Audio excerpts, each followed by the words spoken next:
Hace mucho, mucho tiempo en la antigua China, un anciano trasladaba una delicada pieza de cerámica que debía cuidar con su propia vida. Sin embargo, en su recorrido el anciano tropezó y la pieza cayó al suelo. El golpe la quebró en 7 partes. Cada una de ellas formaba una perfecta figura geométrica. El anciano, desesperado, intentó reparar la pieza, pero de pronto descubrió que con los fragmentos podía componer una infinidad de formas nuevas. Así nació el juego del Tangram, la tabla de la sabiduría. Hoy, en Uchile TV proponemos un espacio donde se reúnan muchas voces distintas para imaginar en conjunto formas nuevas de vivir en sociedad y soñar con el Chile del futuro.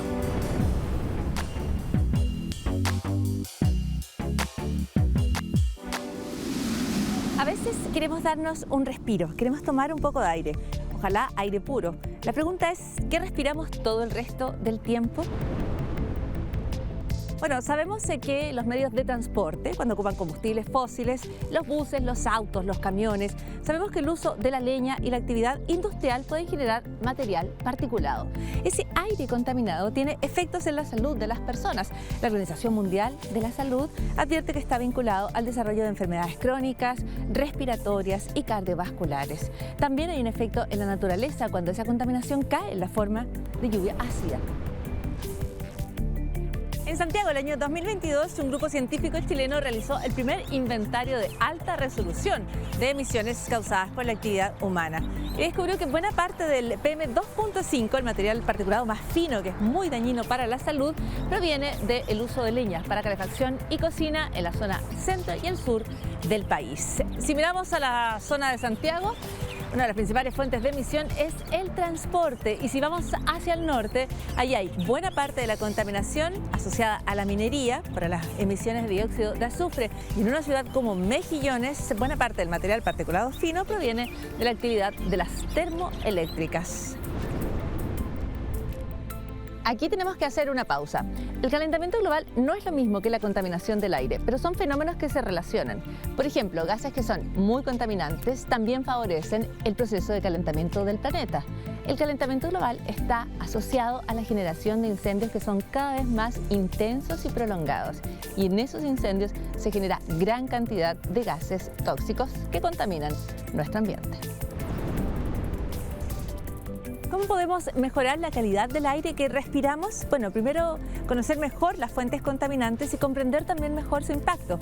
Por ejemplo, si la calefacción por leña es una fuente de material particulado fino que nos enferma, es necesario no solo regularla, sino movilizar los recursos para ofrecer alternativas de calefacción a la leña a muchas familias. Todas las mejoras en el transporte público disminuyen las emisiones de gases contaminantes. Lo mismo el incentivo, el impulso al uso de la bicicleta y la electromovilidad.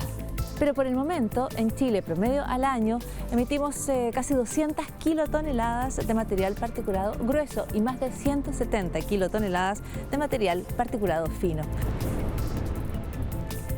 Desde aquí, desde uno de los miradores de la ciudad de Santiago, te damos la bienvenida junto al equipo de Uchile TV a un nuevo episodio de Tangram, uno donde vamos a conversar respecto a la contaminación, vamos a escuchar tus preguntas, pero sobre todo, vamos a ver cómo podemos conseguir un aire más limpio.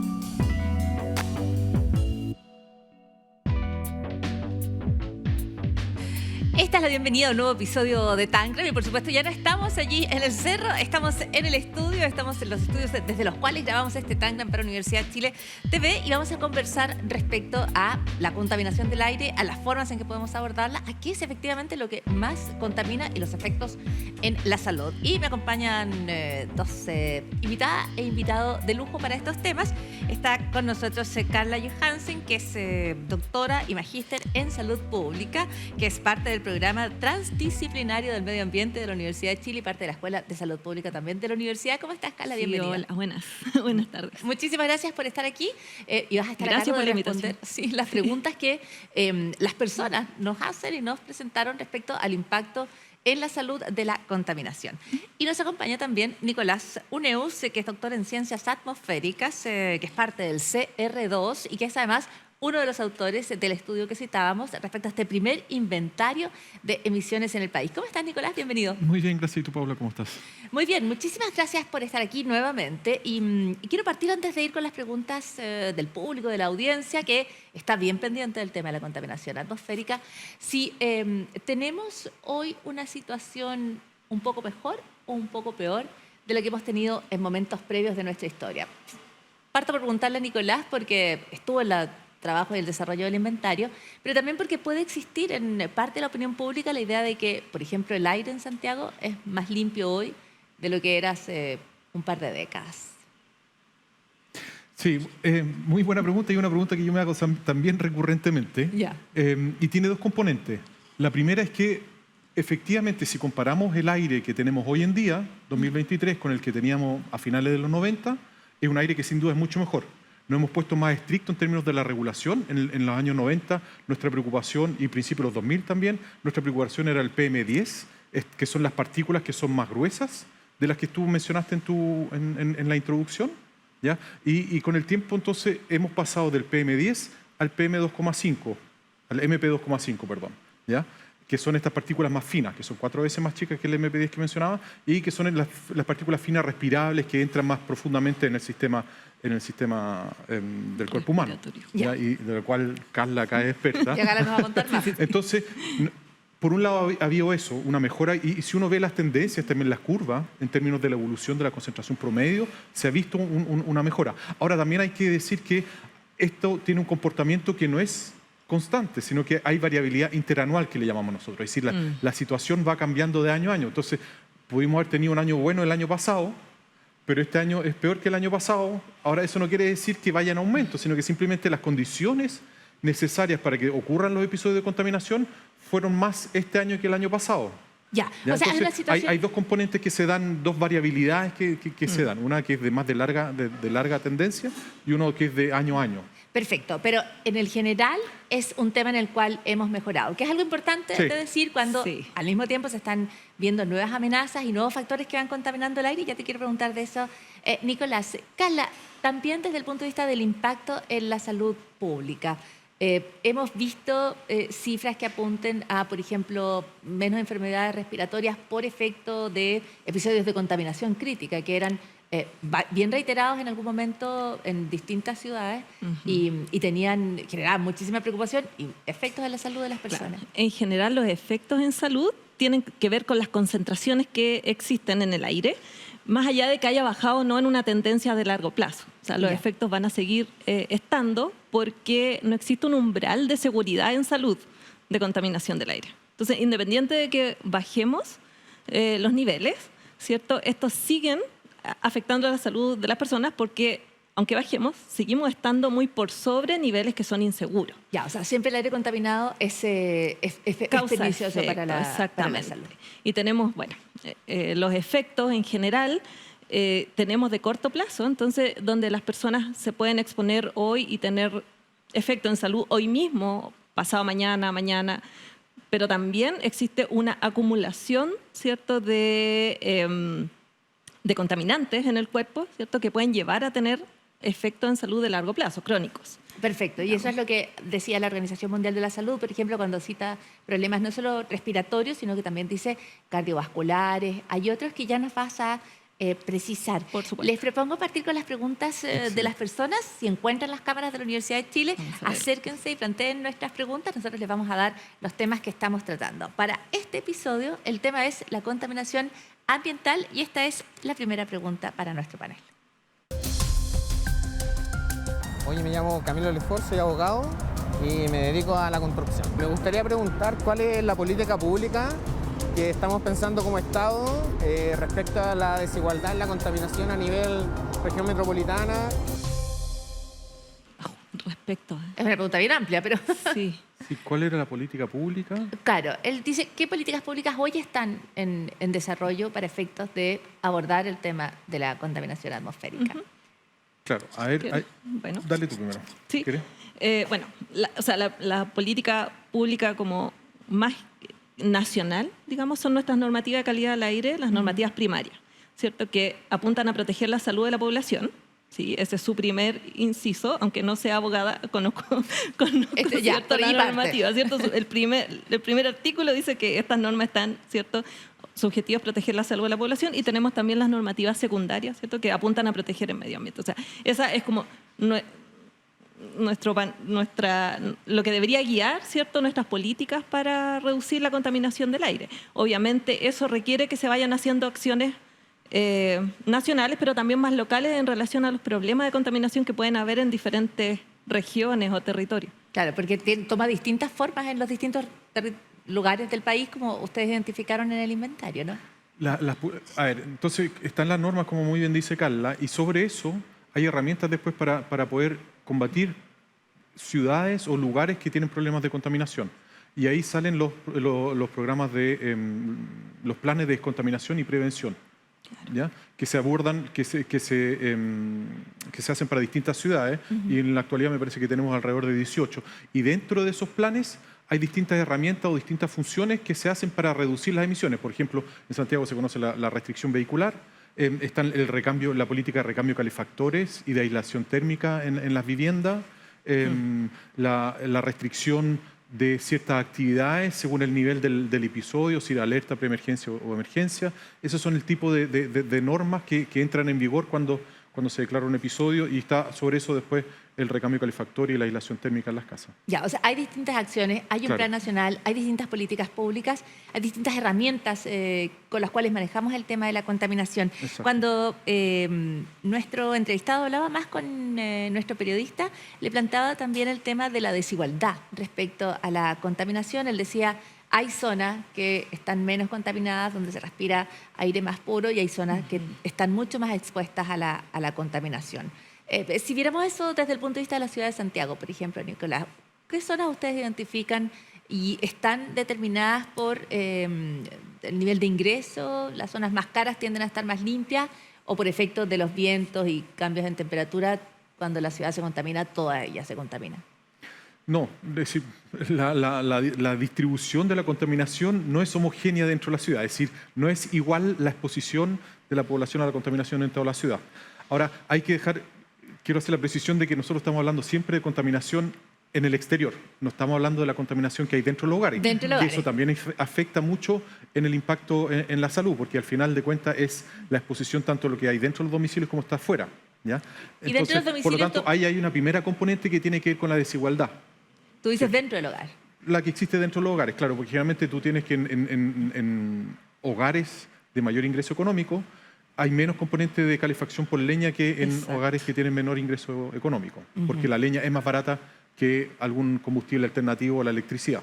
Perfecto, o sea, hay una primera desigualdad Entonces, que está dentro, es intradomiciliaria, y luego está en Claro. la forma en que se desplaza la contaminación o se Exacto. instala en distintos puntos de la Claro. ciudad. Entonces, por ejemplo, tú tienes que para el MP2,5, tú tienes que las mayores concentraciones se alcanzan en la parte Poniente. poniente de la ciudad. Claro, la parte poniente de la ciudad, las comunas de Pudahuel, Cerro Navia, esos son en general las estaciones que están en esas comunas, son en general las que gatillan los eventos de contaminación.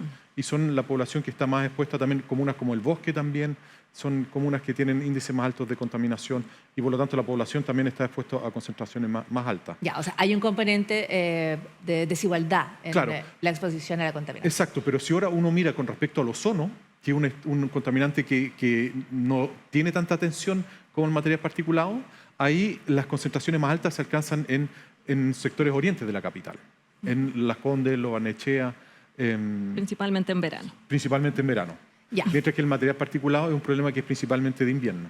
Perfecto, entonces si bien en algunos componentes la contaminación afecta a distintas zonas según ingresos, acceso a formas de calefacción más limpias, por ejemplo, la contaminación es un problema para toda la población. Y Sí. nadie puede decir, nosotros estamos libres de contaminación, o voy a comprar mi pasaje a un lugar sin contaminación. La contaminación es un problema nacional, es un problema de todo el país. Claro, porque además se da que si tú puedes, por ejemplo, si estás en una comuna que tiene alta concentración, tú te desplazas también, y por lo tanto ahí hay una cierta equilibrio de las desigualdades, porque la gente se desplaza y por lo tanto se exponen también a concentraciones que son más altas o más bajas según donde... Ahora, si hablamos digamos, de lo la- intradomiciliario, la leña, Carla, porque Ya lo decíamos en la leña es un tema súper complicado, es muy contaminante, probablemente es más contaminante de lo que las personas piensan eventualmente cuando deciden usar la leña, pero por otro lado es una forma más accesible, más barata para la calefacción y está muy presente en la región metropolitana. A mí me sorprendió porque la tenemos bien asociada al sur, pero también en la región metropolitana es bien importante. Sí. ¿Cuáles son los efectos en la salud del uso de la leña? Efectos en la salud, principalmente, bueno, respiratorios, por irritación de las vías aéreas, ¿cierto? De por donde ingresa el aire, digamos, eso es lo primero que hacen, ¿cierto? Las partículas finas, principalmente que se emiten, pero además otros contaminantes bien tóxicos. Pero también se han descrito muchos efectos perinatales, como bajo peso en nacimiento, es decir, las mujeres embarazadas son una población muy vulnerable a la quema de leña, ya sea interior en el hogar o que se exponga fuera del hogar. Ya.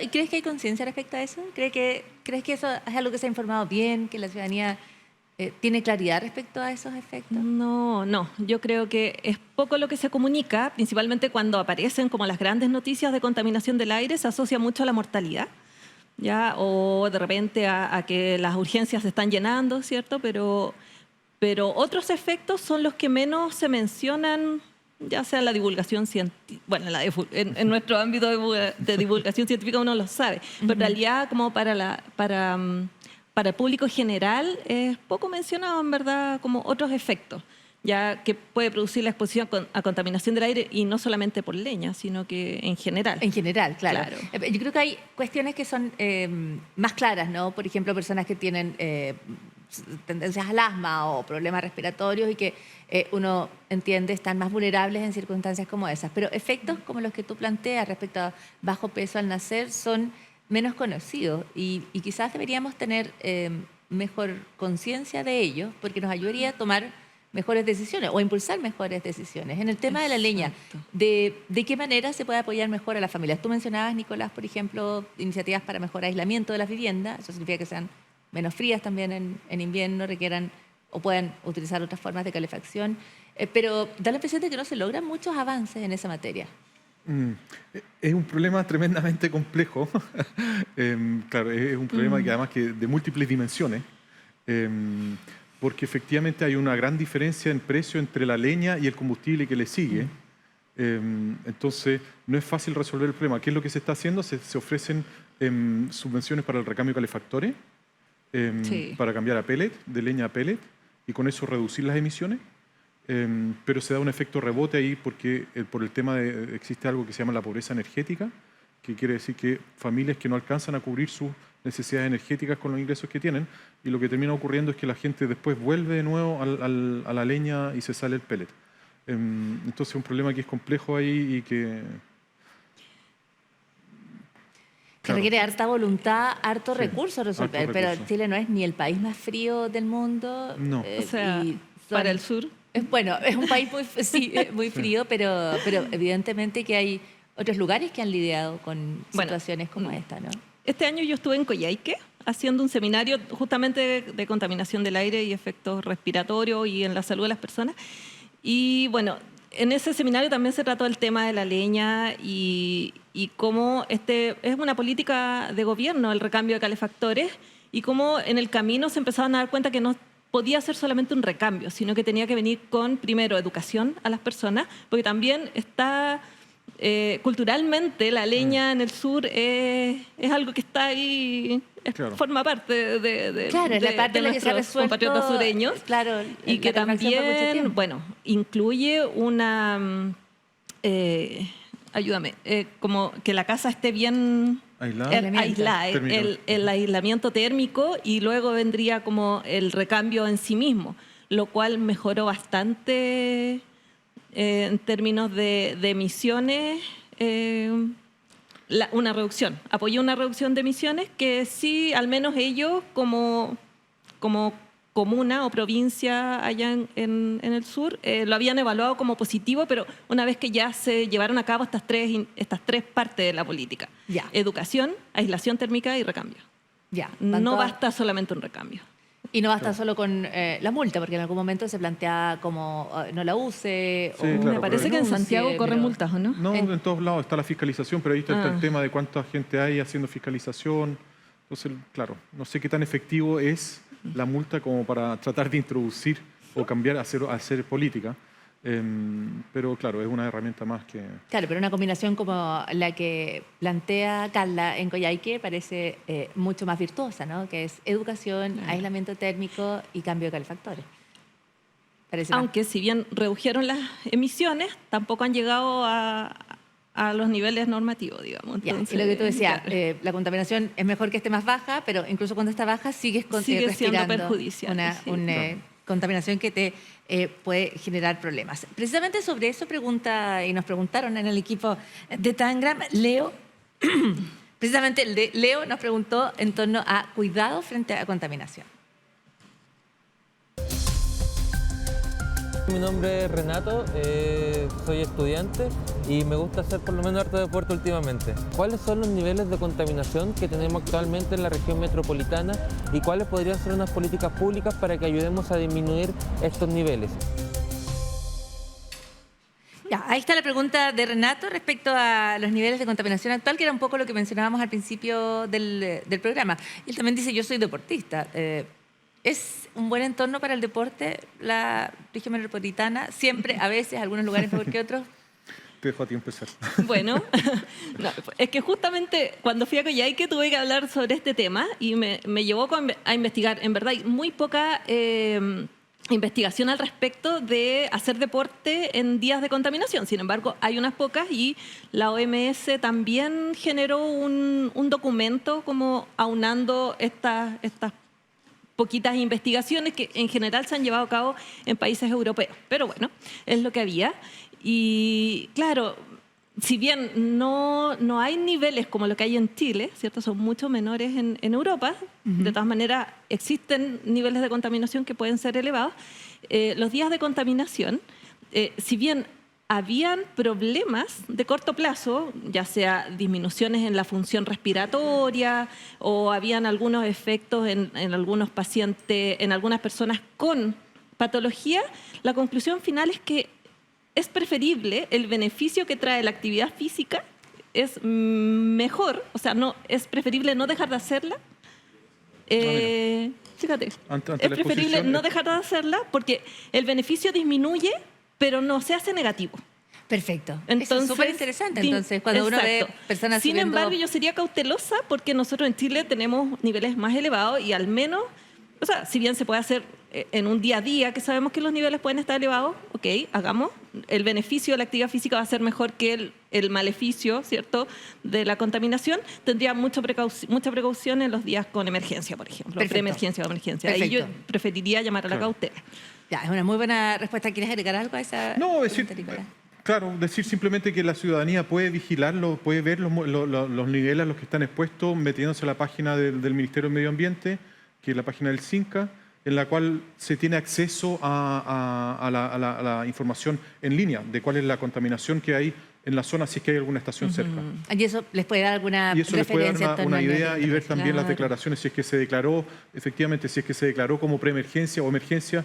Yo tampoco sugeriría salir a hacer deporte. Y por lo demás, una de las medidas que entran en vigor para esos episodios es que se prohíben las actividades deportivas en los colegios. Claro, que eso también son medidas bien, Claro. bien polémicas cuando se Exactamente. Yo creo que más que nada debido a eso la OMS se preocupó de generar como este pronunciamiento en relación en definitiva, como a quitar las clases de educación física los días de contaminación, lo cual es, bueno, en este documento apunta más a que quitar, a reducir la intensidad.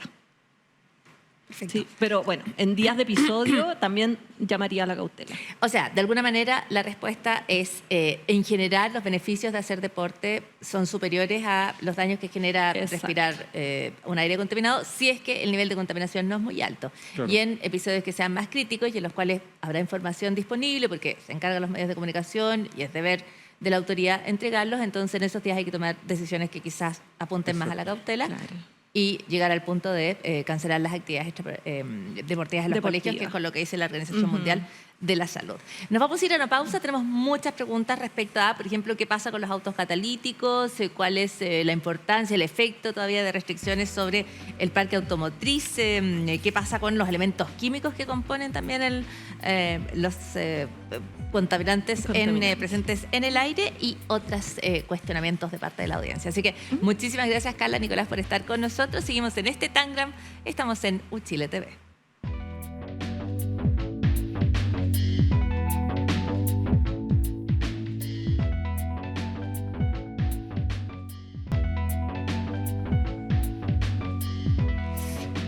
Con esa imagen seguimos en este Tangram, de alguna manera símbolo de la contaminación y todavía buenas fuentes de las emisiones, particularmente en la región metropolitana, ¿no, Nicolás? Aquellas que vienen de automóviles que ocupan combustibles fósiles, digamos, que son la amplia mayoría todavía.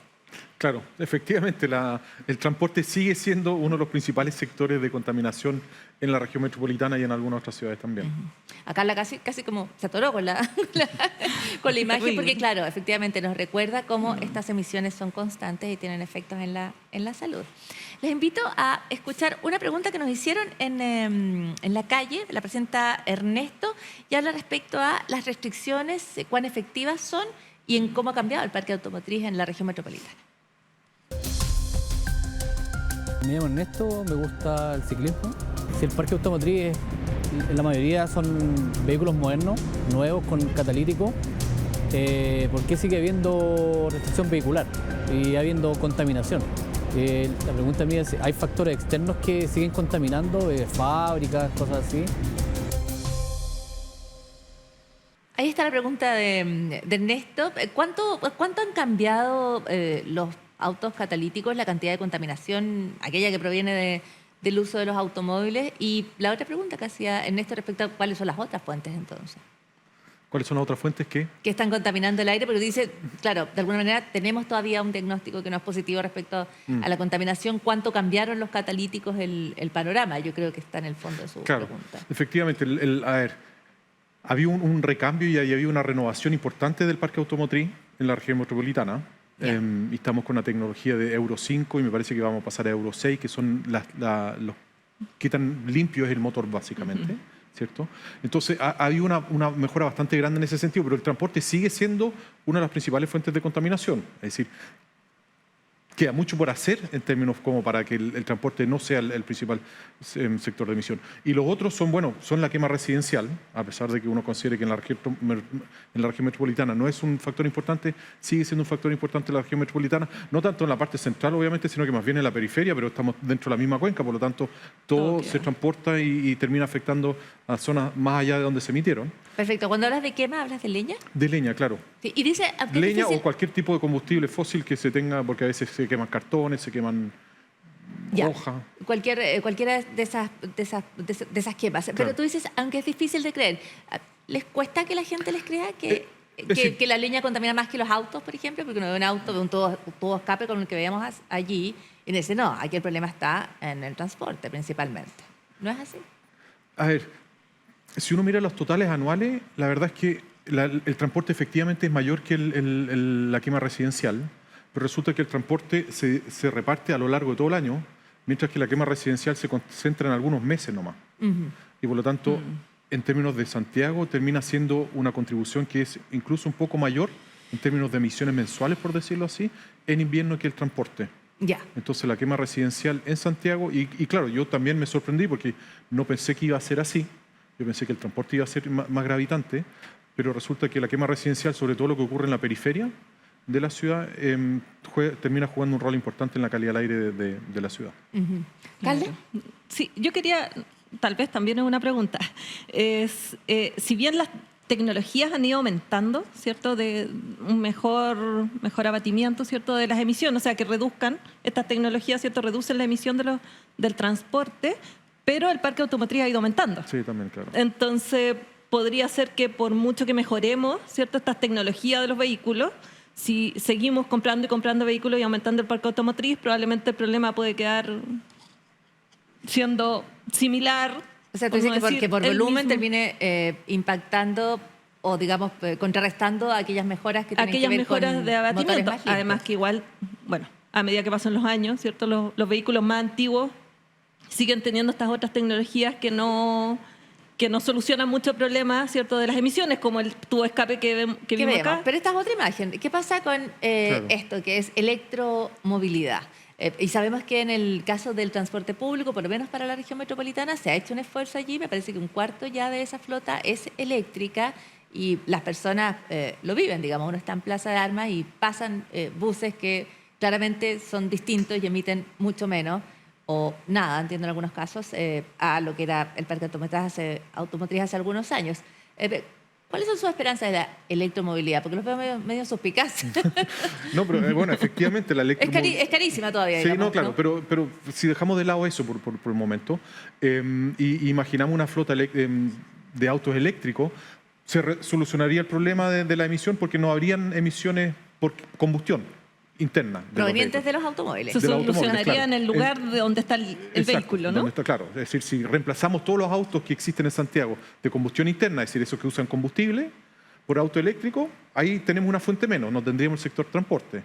Estaría todavía en las emisiones asociadas porque el auto al circular también levanta polvo. Entonces, por lo tanto, también hay una pequeña emisión, los frenos del auto, también, cuando cada vez que se frena también se emite algo. Entonces, no es solamente la combustión la que produce emisiones, sino que también el movimiento del auto produce también algo. Y esa parte quedaría, pero sería muy pequeña comparado a lo que se está emitiendo hoy en día. Así que, claro, ahora la transición a la electromovilidad, a tener todos los autos, eso nos va a tomar harto tiempo. Claro, pero también en qué lugar se está haciendo la combustión para que esos autos sean eléctricos. Claro, ahí la pregunta es, efectivamente, como dice Carla, es cómo se genera la electricidad que se usa para mover podríamos esos estar autos. moviendo el problema a otro lugar. Claro, o sea, tú dices, tanto en la fabricación del auto como en la generación de la energía eléctrica para que se hoy día la generación eléctrica es principalmente a partir de termoeléctricas que también contaminan, ¿cierto? Y si tenemos que cargar los autos eléctricos con electricidad, ¿de dónde viene esa electricidad? En el fondo, claro, estamos solucionando el problema a lo mejor de Santiago, pero le estamos aumentando el problema a los territorios donde están ubicadas las termoeléctricas. Ajá. Por eso no es fácil el proceso de transición energética, pero entre un mundo que funciona me solo parece con estupendo para el transporte fósiles. público. Para el transporte público. Pero me parece que pensar en cambiar todos los autos de la región o de Chile a electro, o sea, yo creo que igual conlleva un cambio más de estilo de vida o de mentalidad en relación a lo que produce también andar en vehículos, que conlleva otros problemas más allá de la contaminación. Ciertamente, Congestión, ¿cierto? Claro, pero ahora el horizonte en el cual se cambian todos los autos por auto eléctrico está súper lejano. Me parece que funciona en algunos lugares muy específicos de Europa y siempre tienes que preocuparte de cómo eso encarece o le dificulta la vida a las personas. O sea, hemos visto grandes protestas en algunos lugares donde se restringe de manera como abrupta el tema, sin hacer, yo creo que un poco lo que tú decías que es necesario con la leña, es todo el proceso, es educación, Claro. es entregar opciones, es un proceso más largo, es generar las condiciones para que las personas puedan tener toda una vida que es menos contaminante y es más sana, ¿no? Ahora tampoco es tan lejano, perdón que interrumpa, pero tampoco ok. es tan lejano porque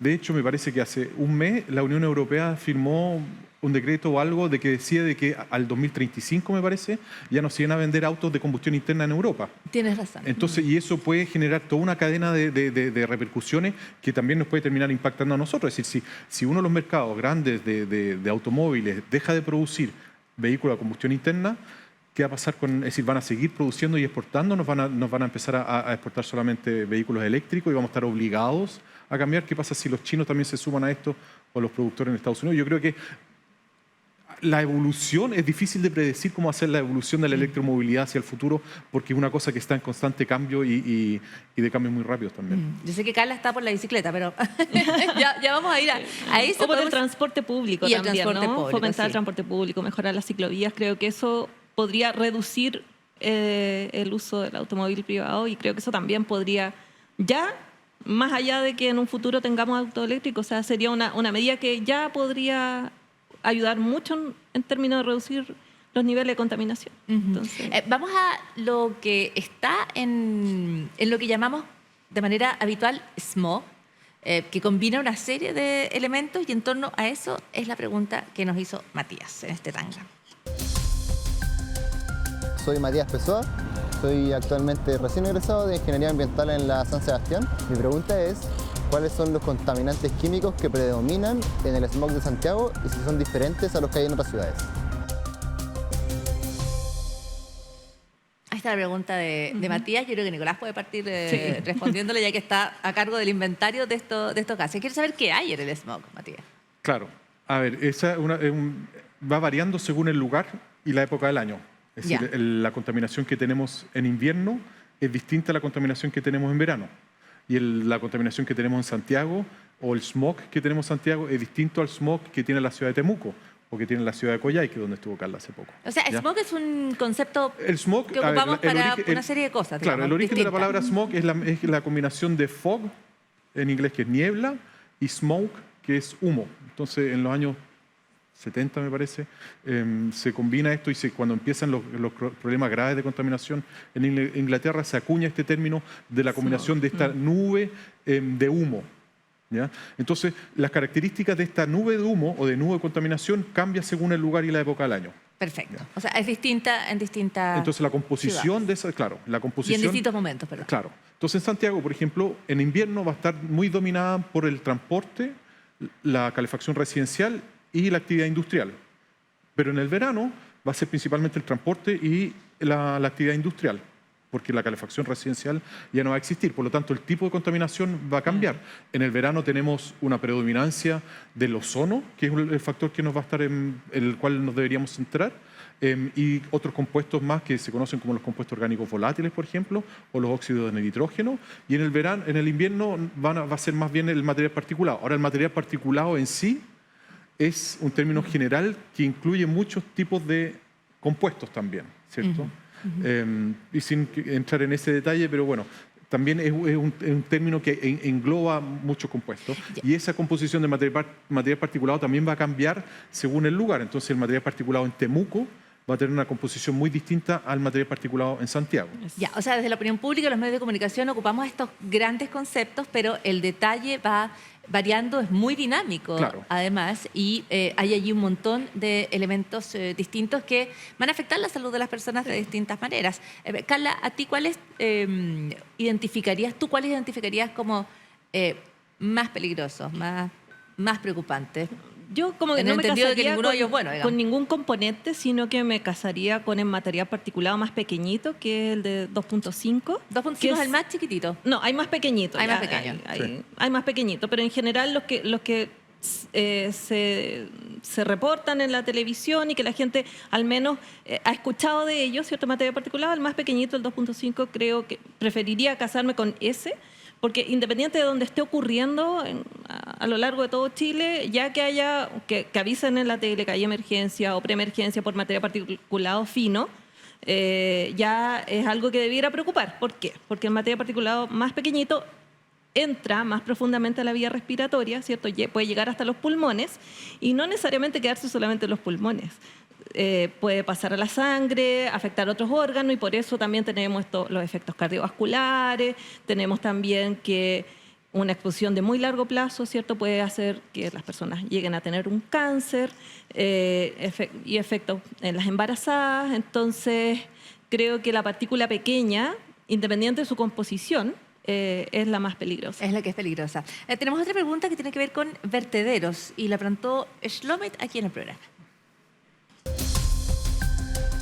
Mi nombre es Shlomi, me gusta salir a bailar y soy socióloga de profesión. Hola, me gustaría hacerles una pregunta en relación a los gases que emanan los vertederos, sobre todo pensando en vertederos ilegales y cuáles son los riesgos asociados a las personas que viven en las cercanías, sobre todo. Me pregunta que hace Shlomit, esas emisiones también se consideran parte de la contaminación ambiental, ¿no? ¿Qué sabemos respecto a ellas? Uy, buena pregunta. ¿Qué sabemos de los vertederos? Mira, a ver, el estudio que hacías tú mención del inventario de emisiones que hicimos, no cuantificamos las emisiones de vertederos todavía. Eso es una siguiente etapa donde vamos a cuantificar esas emisiones. Claro, ¿qué sabemos? Yo sé que hace poco hay un grupo que trabaja en torno al metano que ha estimado las emisiones de metano de los vertederos, que es uno de los gases que se liberan en los vertederos. y después hay una serie de otros compuestos que se van liberando, depende mucho de qué es lo que hay en el vertedero. Ya, o sea, nos falta investigación respecto a eso. Podría ser Sí, una primera respuesta. Claramente. Una primera respuesta. Sí. Carla, estamos Sí. viendo de fondo imágenes de combustión y me recuerdan de alguna manera las imágenes de incendios, por ejemplo, que hemos observado, se producen de manera un poco más intensa, están durando más tiempo, están teniendo distintas características respecto a temperatura, por ejemplo. ¿Qué sabemos respecto a la contaminación por incendio? Bueno, también son pocos los estudios, pero antes de irme Antes a de los pasar ya, incendios, ya. estoy mirando Esta la es la imagen de un imagen vertedero, y inmediatamente me estoy imaginando que, bueno, aquí más allá de los combustibles fósiles puede haber plástico y otros componentes que se pueden estar quemando en los vertederos y que ya ahí la composición de la partícula se hace mucho más tóxica. Estoy pensando en hidrocarburos aromáticos policíclicos que son muy dañinos, o sea, de verdad, y bueno, entre otros. Pero sí el hecho de que por ahí, en esos vertederos, se pueda estar quemando el plástico, me causa una preocupación muy grande. Una, porque se disipa toda esa contaminación y ya el componente es muy tóxico.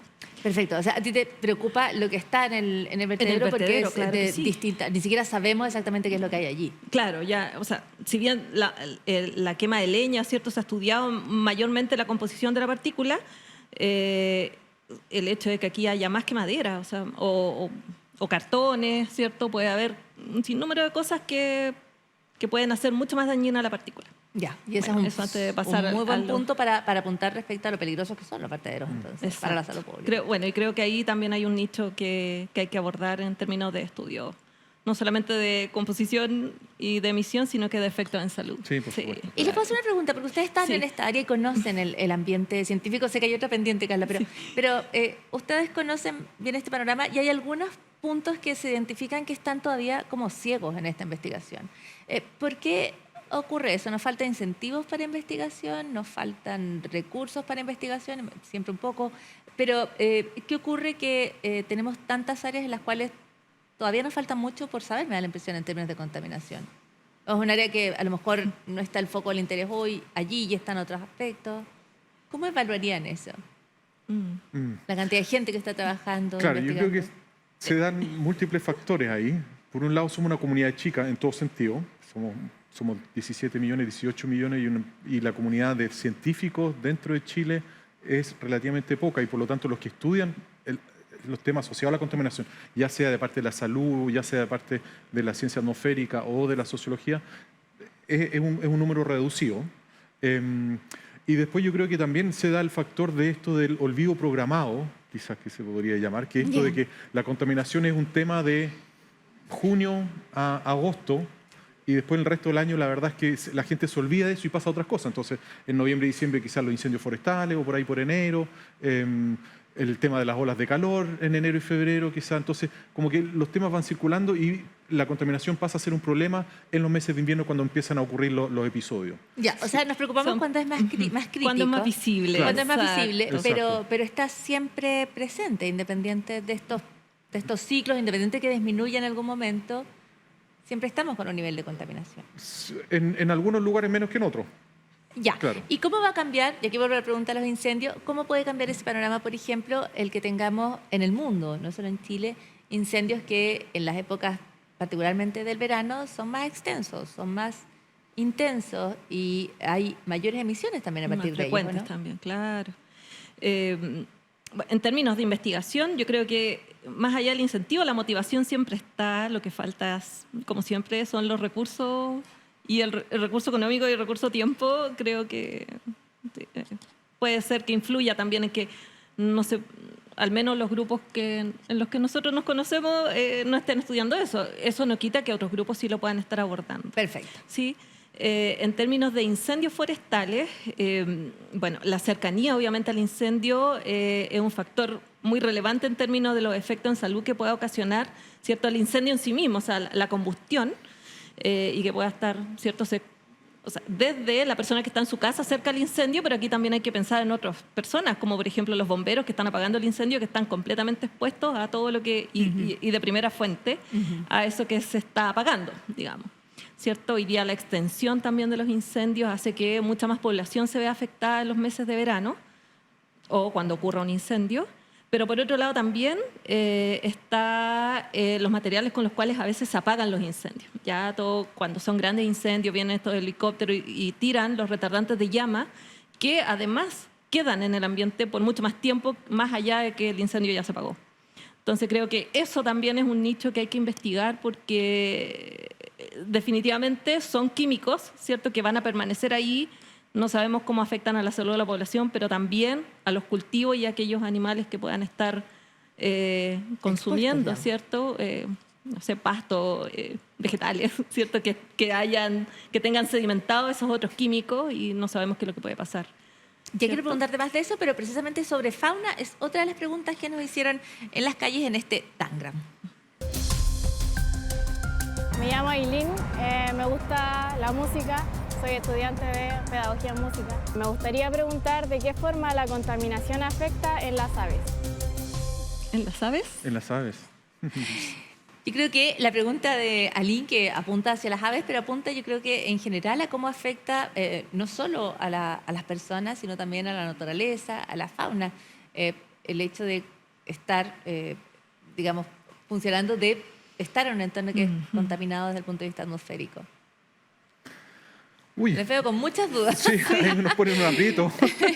Porque, a ver, ¿qué es lo que A ver, para responder la pregunta directamente, no sé en las aves. No sé de ningún estudio. Ahora, tampoco he buscado estudios, porque confieso que la primera vez que me hacen una pregunta así, con respecto a los animales, cuál es el impacto que tiene la contaminación en los animales. Se sabe, por ejemplo, lo que más se estudia es cuál es el impacto de la contaminación en la agricultura, por el impacto que puede tener en reducir la productividad agrícola. Y ahí se han hecho estudios con respecto al ozono, por ejemplo, el impacto que tiene en reducir la productividad de ciertos cultivos. Y se sabe también se ha estudiado el impacto que tiene, por ejemplo, el material particulado en cambiar el pH o en influenciar el pH del suelo y, por lo tanto, a partir de ahí también generar una cadena de efectos. Pero con respecto a las aves, confieso que no... Me parece muy bien, no tenemos que saber, nadie sabe de todo, claro. pero me parece bien interesante el punto que hace respecto a la agricultura, porque no necesariamente pensamos en la afectación de la contaminación atmosférica, hemos escuchado hablar de las lluvias ácidas, pero no es una cuestión que esté presente todo el tiempo en la conversación. Claro. ¿Carla? Bueno, muchas veces, tampoco, no me voy a referir a las aves en específico porque desconozco un poco eso, pero sí cuando me ha tocado investigar efectos en salud de las personas, muchos de los estudios, los primeros estudios se han hecho, digamos, estudios en que se controla, ¿cierto? Se expone, ¿cierto? Para poder saber un poco más de los efectos en salud, más allá de lo visible, sino que lo invisible, ¿cierto? Se hacen en animales. Se han hecho en animales. Entonces, sí me ha tocado ver estudios donde lo primero que se investiga es qué pasa si ¿cierto? Exponemos a estos ratoncitos, ¿cierto? A, no sé, pues a 10 microgramos de materia particulada, o a 20, a 30, 40. ¿Y qué va pasando, ¿cierto? En sus tejidos, ¿cierto? Que tal vez hoy día puede ser cuestionado, ¿cierto? Claro, no es la cuestión que más apoyo encuentra, digamos. Claro, pero estamos hablando también de estudios muy antiguos, donde tampoco había tanta oposición en que se estudiaran estos efectos en animales. Ya, pero un poco dejando eso de un lado, lo que sí podemos pensar es que aquello que nos afecta a nosotros, aquello que afecta a la naturaleza, afecta sin duda a todos los seres vivos. Y yo creo que eso es. Me apuntan también desde dirección que hay un documental que se llama Todo lo que respiras, que habla precisamente de ese tema de las aves. Aline nos puso un poco en aprietos, pero es parte de las preguntas que las personas se hacen y las invitaciones a quienes estén. También hace que uno viendo el Tangram nos acompañen y por supuesto se acerquen a nuestras cámaras y nos planteen también sus dudas respecto a estos temas cuando nos vean por allí grabando en los distintos lugares del país y de la ciudad. Sus conclusiones. Nunca queremos cerrar el programa con las visiones solo pesimistas o que nos preocupan respecto a los distintos fenómenos, en este caso la contaminación. ¿Dónde ven ustedes señales alentadoras respecto a cómo abordamos este desafío también? ¿Yo? Bueno, yo creo que habría que mirar la contaminación del aire como una oportunidad para varias cosas. Ya no solamente pensar en que la contaminación del aire es un problema, no sé, pues del invierno en términos de calefacción o de tráfico, y en verano, ¿cierto?, también de ozono y de otras cosas, sino que verlo más bien como un poco alejándose y tomar en cuenta que la contaminación del aire o las acciones que se pueden llevar a cabo podrían mejorar otros aspectos también. Más allá, por ejemplo, reducir, ¿cierto?, el uso del automóvil podría mejorar los índices de actividad física de las personas, reducir los niveles de estrés porque no se van a exponer a la congestión vehicular. Entonces, pienso que abordar el problema desde un punto de vista mucho más multi o transdisciplinario, también preguntándole a la gente cómo le gustaría ayudar, ¿cierto?, para que esto se reduzca y que al fin y al cabo también pueda haber los beneficios más allá de un aire, ¿cierto?, una mejor calidad del aire, una menor contribución para el cambio climático y también para los estilos de vida en relación a una mejora o a un aumento de la actividad física, por ejemplo. Perfecto. O sea, tú dices, esto no se trata solo del aire que respiramos, se trata como de la vida que queremos y podemos vivir. Claro, desde el punto de vista de verlo como una oportunidad, creo que podría abordarse desde mucho más aristas que solamente pensar en el problema de la contaminación. Perfecto. Y que los beneficios se extienden más allá de un aire más limpio. De mejorar la calidad del aire. Exacto. Muchísimas gracias. ¿Y Nicolás? Bueno, siguiendo en esa misma línea, esto de los co-beneficios, ¿cierto?, de abordar la contaminación junto con otras cosas, y efectivamente la contaminación también está ligada a lo que es el cambio climático. Por lo tanto, a través de ciertas políticas públicas que apunten a mejorar la calidad del aire, también podemos lograr mitigar el cambio climático. Por lo tanto, ahí hay otra forma de verlo, de que tratando de reducir. Sí, hay co-beneficios, hay beneficios adicionales, no solamente en la contaminación, como decía Carla, sino que también en otras áreas que se pueden llevar. Y eso puede motivar aún más de hacer acciones. Ahora, yo creo que también es importante resaltar de que la contaminación es un problema de todos y todas, y que todos y todas tenemos que poner de nuestra parte, y por lo tanto también vamos a tener que hacer sacrificios o vamos a tener que hacer cambios en nuestros estilos de vida, quizás, como a usar más el transporte público o quizás la bicicleta, cambios en los sistemas en que nos calefaccionamos, nos movemos, porque de lo contrario no vamos a lograr las metas de reducir las emisiones Exacto, pero tú dices además son metas vinculadas, y considerando que contener las emisiones y detener el calentamiento del planeta es un desafío urgente, claro. El proceso de buscar un aire más limpio para toda la comunidad está alineado con ese objetivo general de contener este aumento de la temperatura. Pero también tengo que decir, para dar la otra cara de la moneda, es que el cambio climático también juega un rol en la calidad del aire. Sí. Por lo tanto, tú mencionabas los incendios forestales, ¿cierto?, que pueden ir haciendo más frecuentes en el futuro, pero también con respecto a la reducción de las precipitaciones que se proyectan hacia el futuro en la zona centro-sur, eso también va a tener un impacto en la contaminación, en que básicamente vamos a tener menos oportunidad de limpiar el aire con la lluvia, y por lo tanto puede jugar en contra de la contaminación. Tienes ¿cierto? razón, vamos a tener menos de esas mañanas en las que decimos, bueno, llovió, el aire está más limpia, mira qué linda se ve la cordillera. O las olas de calor, por ejemplo, también nos pueden jugar en contra. Entonces, están esas dos cosas, y por lo tanto, mientras antes empecemos, mejor será. Son fenómenos complejos, dinámicos, interconectados, que hay que abordar con una perspectiva transdisciplinaria, intersectorial. Requieren muchísimas cosas, pero bueno, son fenómenos de los cuales tenemos que ocuparnos, y les agradecemos muchísimo. No solo el aporte que hacen desde el punto de vista de los estudios, sino que también el trabajar en la divulgación, el responder las preguntas que ha hecho el público y lo que hemos estado conversando en el programa. Así que muchísimas gracias nuevamente. Muchas gracias a ti por la invitación. Sí. Despedimos a Carla Johansen, que es magíster en salud pública, doctora en salud pública, con estudios específicos respecto a los efectos de la exposición a la contaminación del aire, y es parte de este programa transdisciplinario del medio ambiente de la Universidad de Chile.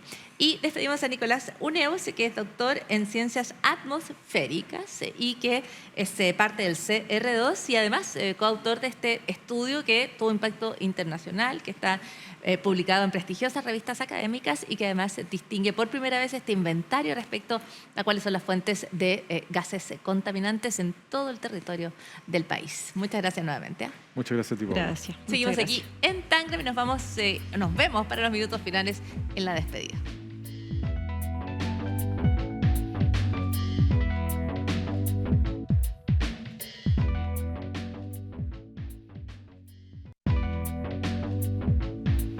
Y llegamos hasta el final de este episodio de Tangram, que hemos dedicado a la contaminación ambiental, a las formas de reconocerla mejor, saber cuáles son sus efectos y ver los esfuerzos que se han hecho para disminuirla y los esfuerzos que hay hay que seguir haciendo. Tenemos mejores niveles en la calidad del aire de aquellos que se registraban a fines de los 90, pero todavía tenemos enormes desafíos. Este capítulo es una invitación a seguir conversando respecto a la contaminación atmosférica, no solo cuando se dan los episodios más críticos, no solo en el invierno, sino en todo momento, porque la manera de mejorar la calidad del aire es también un camino a contener el aumento de la temperatura en el planeta y a tener una vida con mayor bienestar para toda la comunidad. Soy Paula Molina y junto al equipo de Uchile TV les agradezco muchísimo su sintonía. Les invito a ser parte del programa con sus preguntas cuando vean las cámaras y nuestros equipos rodando por la ciudad y por supuesto su sintonía y su atención. Hasta un próximo episodio de Tangram, aquí en Uchile TV.